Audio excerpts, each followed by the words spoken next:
বাংলা সাহিত্য জগতের কিছু রোমাঞ্চ ও রোমান্টিক গল্প দিয়ে সাজানো আমাদের এই বিশেষ নিবেদন দ্য সাসপেন্স।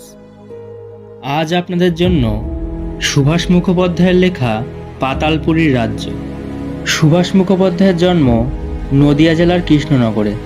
অধুনা বাংলাদেশের রাজশাহীর নওগাঁও যাওয়ার আগে পর্যন্ত সুভাষের শৈশব কেটেছিল কলকাতায় 50 নম্বর নেবুতলার গলিতে। 1930 খ্রিস্টাব্দে আবার কলকাতায় ফিরে মেজ কাকার বাসায় বাঞ্ছারাম অক্রুর লেনে আশ্রয় নিলেন। ভর্তি হলেন ক্লাস 5-এ মেট্রোপলিটন স্কুলে বউবাজার শাখায়। সত্যভামা ইনস্টিটিউশনের 7ম শ্রেণীর ছাত্র থাকাকালীন স্কুল ম্যাগাজিন ফল্গুতে ছাপা পথিকায় তার প্রথম প্রকাশিত রচনা। সুভাষের কবিসত্তার প্রকৃত বিকাশ ঘটে বুদ্ধদেব বসুর কবিতা পত্রিকা থেকে। 1940 খ্রিস্টাব্দে কবিতা ভবন থেকে তার প্রথম কাব্যগ্রন্থ পদাতিক প্রকাশিত হয়। 1948 খ্রিস্টাব্দে প্রকাশিত হয় সুভাষের দ্বিতীয় কাব্যগ্রন্থ অগ্নিকোণ। শুরু হচ্ছে আজকের নিবেদন পাতালপুরীর রাজ্যে। গল্পের সূত্রধার ও গল্প পাঠে আমি প্রেম। আসানসোল থেকে বাসে বাংলার পশ্চিম দুয়ার বড়া করে চলেছি। বাইরে চোখ চাওয়া যায় না, আগুনের মতো জ্বলছে রাঢ় দেশের রুক্ষ মাটি। যতদূর দৃষ্টি যায় একটা গাছেরও ছায়া নজরে আসে না। পূব পশ্চিমে উত্তর দক্ষিণে বিশাল প্রান্তর জুড়ে সঙ্গিনের মতো উঁচিয়ে আছে কারখানার চিমনি আর কয়লাখনির চাকা জড়ানো উদ্ধত হামুখ। দূরে আকাশের কোল ঘেঁষে রয়েছে কল্যাণেশ্বরী পাহাড়। ঢেউ খেলানো মাটি সিঁড়ির মতো ধাপে ধাপে এগিয়ে গেছে সামনে। মাঝে মাঝে বিরাট গর্ত হয়ে ঝুলে পড়েছে রোদে পোড়া মাঠের সবুজ চড়াই উতরাই রাস্তা।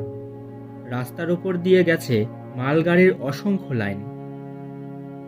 পুড়িয়ে যাওয়া খনির বাইরের খোলসটা জানিয়ে দেয় এককালে এখানেও খনি ছিল। মরচে পড়া লোহার লম্বা লম্বা খুঁটি আর রং চটা ইটের ভাঙা ভাঙা দেয়াল ফাঁকা মাঠে খসে পড়া মাটির মধ্যে মুখ গুজে পড়ে আছে। বড় রাস্তার দুপাশে সার সার দোকান, কাত হয়ে পড়া মেটে ঘরের মজুর বস্তি। লোক গিজগিজ মাছি ভন ভন পচায়ের দোকানের সামনে ধুলোর মধ্যে বসে ডালমুট আর পাকৌড়ির ফেরিওয়ালা। বড়া করে পৌঁছতে সন্ধে হয়। রেল লাইনের ওপরে মানবেড়িয়া গ্রামে আমাদের ইউনিয়ন অফিস। পাশ দিয়ে গেছে সরু সুতোর মতো বড়াকর নদী। এপারে বর্ধমান, ওপারে মানভূম। বাংলার শেষ বিহারের শুরু। ওপারে মাইকার পাহাড় রোদ্দুরে চিকচিক করে। মানবেড়িয়া গ্রাম কে বলবে? পিচের রাস্তার উপরে ঝুলকালি মাখা কোঠা বাড়ি, জলের কল, ইলেকট্রিক লাইট। রাস্তায় পা পাতা যায় না, এত ভিড়। গায়ের মধ্যে যেন শহর উড়ে এসে জুড়ে বসেছে। শুনলাম বড়াকর বাজারে সেদিন যাত্রা গান হবে। তাড়াতাড়ি খেয়ে নিয়ে ছুটে গেলাম মাইলটাক পথ। ও হরি, গিয়ে দেখি যাত্রা নয়, রামলীলা। লেজওয়ালা হনুমান হাত পা ছুড়ে হিন্দুস্তানিতে কি সব আওড়াচ্ছে। তাই দেখতে শহর ঝেঁটিয়ে লোক এসেছে। অবাক লাগলো, এ কেমন বাংলাদেশ। বড়াকরের রাস্তায় রাস্তায় ঘুরে দেখলাম বাঙালিয়ানার কোনো চিহ্নই নেই। দোকানে দোকানে হিন্দি হরফের সাইনবোর্ড। শহরের সমস্ত লোকই প্রায় অবাঙালি। কিন্তু বাংলার আর কোথাও এমন অপরূপ রাত্রি খুঁজে পাবে না। যেদিকে তাকাও মাঠের পর মাঠ জুড়ে আলোয় আলো রাত্রি। মনে হয় আকাশের তারাগুলো উড়ে এসে বসেছে মাঠে মাঠে। দূরে আসানসোল স্টেশনের সার্চ লাইট দেখা যায়, বারবার আকাশে প্রদক্ষিণ করে কি যেন তন্ন তন্ন করে খুঁজছে। রাত্রিতে শুতে গিয়ে অবাক, ঠুংঠাং ঠুংঠাং শব্দ কিসের?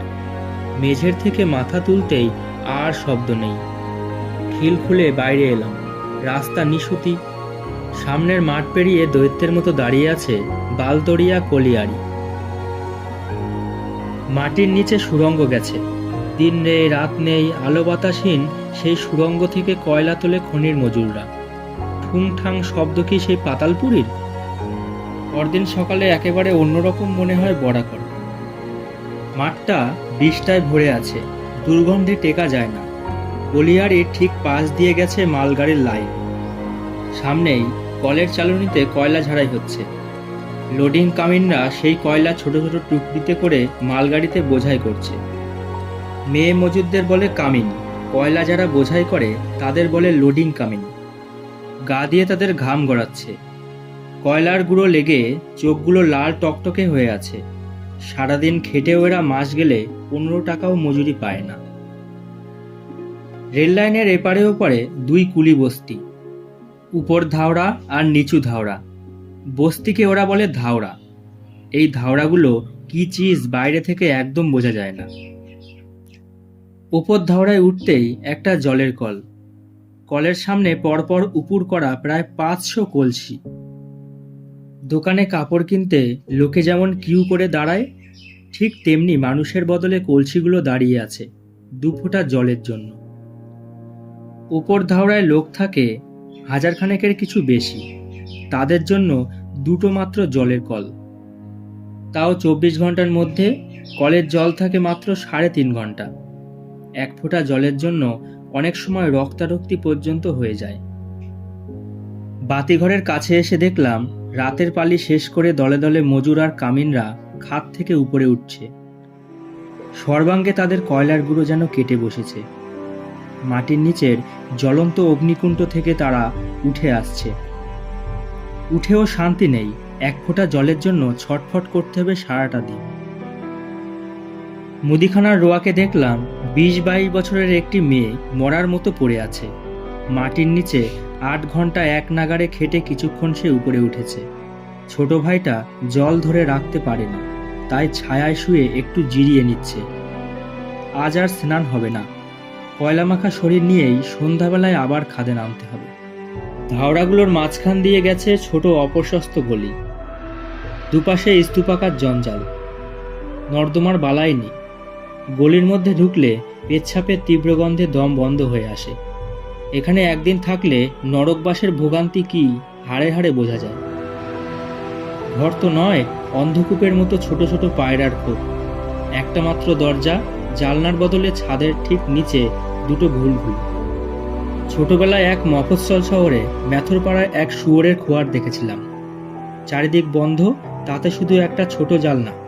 সেই জালনা দিয়ে লোহার ফলা গলিয়ে শুয়োর মারা হতো, আর অসহ্য যন্ত্রণায় শুয়োরগুলো ছটফট করত। ধাওড়াগুলি দেখে কেবলই আমার সেই শুয়োরের খোয়ারগুলির কথা মনে হচ্ছিল।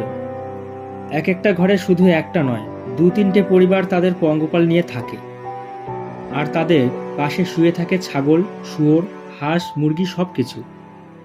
দরজার বাইরে পাঁচিল দিয়ে ঘেরা কাঁচা কয়লার উনুন সর্বদা জ্বলছে। ঠিক পাশেই ছোট ছোট উলঙ্গ শিশুরা ধুলোর মধ্যে হামাগুড়ি দিচ্ছে। তাদের দেখবার কেউ নেই, বাপ মা দুজনেই গেছে কাজে। ঘরের মধ্যে তাদের সম্পত্তির মধ্যে আছে শুধু 2-4টে মাটির হাঁড়ি, গরম ভাতের সঙ্গে একটু হলুদ গোলা নিরামিষ ঝোল, এই হচ্ছে ওদের খাওয়া। আর এই খেয়ে ওরা দিন নেই রাত নেই ভূতের মতো খাটে। না খেটে উপায় নেই।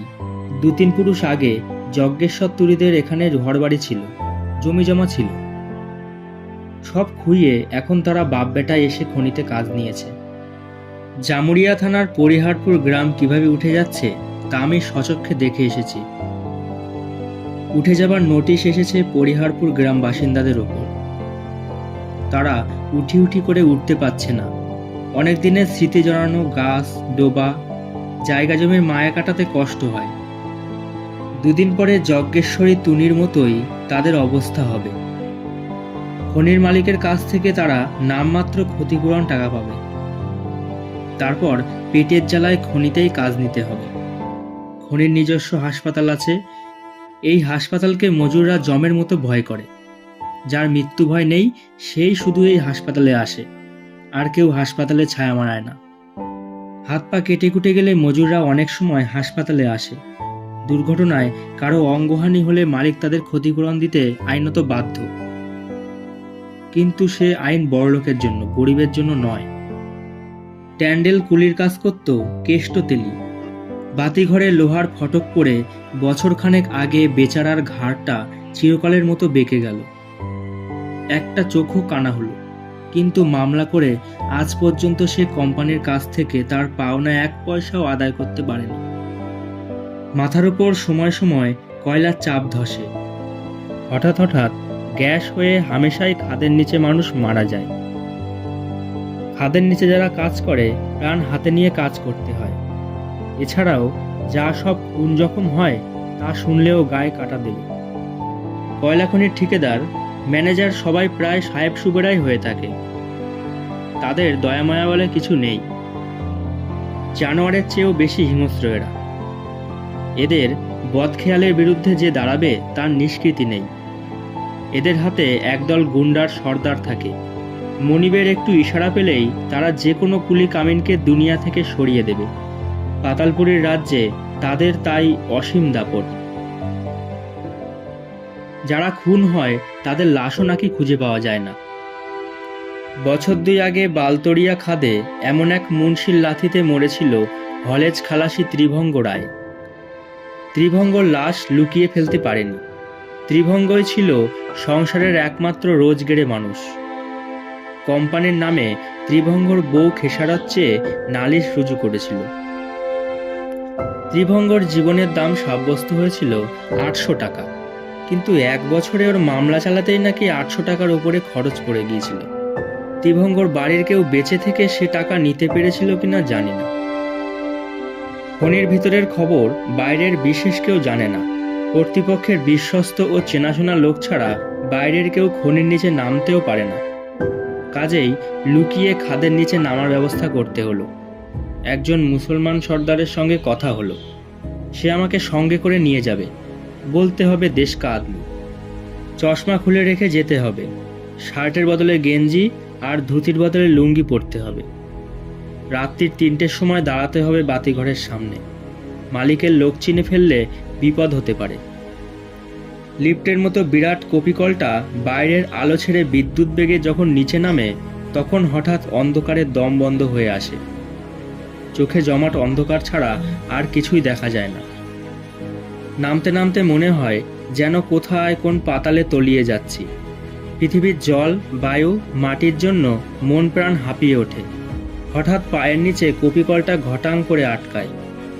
হাতে আপাদমস্তক ঢাকা সেফটি ল্যাম্প আর কাঁধে গাইতে নিয়ে সবাই নেমে দাঁড়ায়। খাদের গা দিয়ে জল চুইয়ে পড়ছে।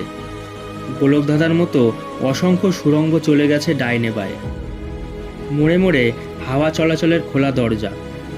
একটু দূরে দূরে ইলেকট্রিক আলো। কয়লা কাটার নানা রকম ব্যবস্থা। কেউ ড্রিল মেশিনে কয়লা কাটছে, কেউ ডিনামাইট দিয়ে ধসিয়ে দিচ্ছে কয়লার বড় বড় চাঙড়, কেউ গাইতি দিয়ে কয়লা চটাচ্ছে। যারা বারুদের আওয়াজ করে কয়লা গিরিয়ে দেয় তাদের বলে শর্ট ফায়ার।